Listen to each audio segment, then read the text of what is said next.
Okay, we have a question on jealousy and competition. Actually, two questions. The first one, my husband is jealous of me because I'm outgoing and loved by people. I think he feels like I outshine him. What can I do? And the second one, we have been married for 15 years and I'm tired of being unsupported in my dreams, even though I have always supported him. I realized that I married him because I thought it was a safe choice, but now I see I was never in love with him. Okay, wow. These are real life questions that we are dealing with today. The first one that talks about the husband feeling jealous and may appear outshined. I want to assume that this is actually a real perception on the part of the woman, because sometimes perception can just be what it is and it may not be objective. Let us assume at this point that is an objective kind of perception. But what we really need to ask ourselves, how did you guys get to this point? The process that led you to this point is what we really need to consider. Marriage is actually complementary. For those of us that have enjoyed the blessing of marriage, we know that it's a mutual respect, and there is a whole lot that God has invested in marriage to make you a better person, to make you healthier, to make you richer, to make you enjoy even fun and the romance better than anyone else. And that is what God has given into this. Marriage is a 100% that you have to give into it. It is not something that you hold a little bit back from your spouse. You have to give it all, 100% from both ways. Husband giving 100%, the wife giving 100%. It has never worked where a fraction is what is being given in marriage. This is an area of total openness and transparency. And when there is openness and total transparency, then it is 100%.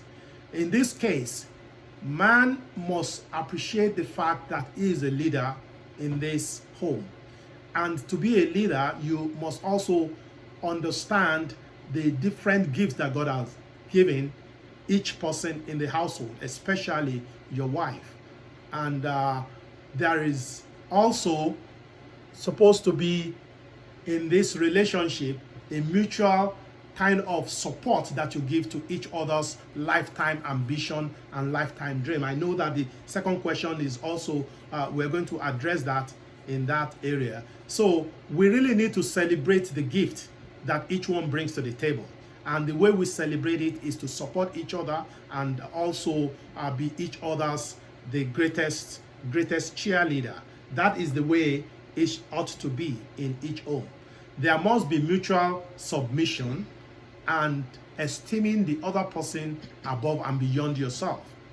In the case where life is actually, in the case where the woman is actually fueling this perception that the man has of himself, experts in clinical psychology and counseling all agree together that one of the most important needs of men is respect. In fact, they say that men can spell love in form of respect. That is R-E-S-P-E-C-T. When you ask of a man, even in his dream, how do you really know that your wife loves you? They might be, what they are going to be telling you is that they feel affirmed, they feel respected, and that is their own understanding. Men also thrive best in an atmosphere where they feel honored, where they feel respected, and especially from their wives. A little stroking of our ego.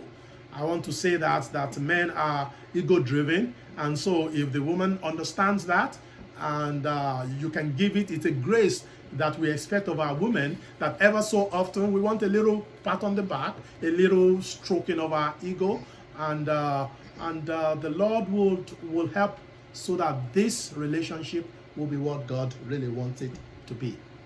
Yeah, and on that note, God really wants to bless us in marriage, for us to have more than we could have had. So let's support one another's dreams, whether it's the husband wanting to do something, whether it's the wife, and eventually we all benefit from it. It's not competition, like my husband has said, it's complementary. So support your wife in whatever she's doing, support your husband in whatever he's doing, and you both come out of it victorious and on top. Amen.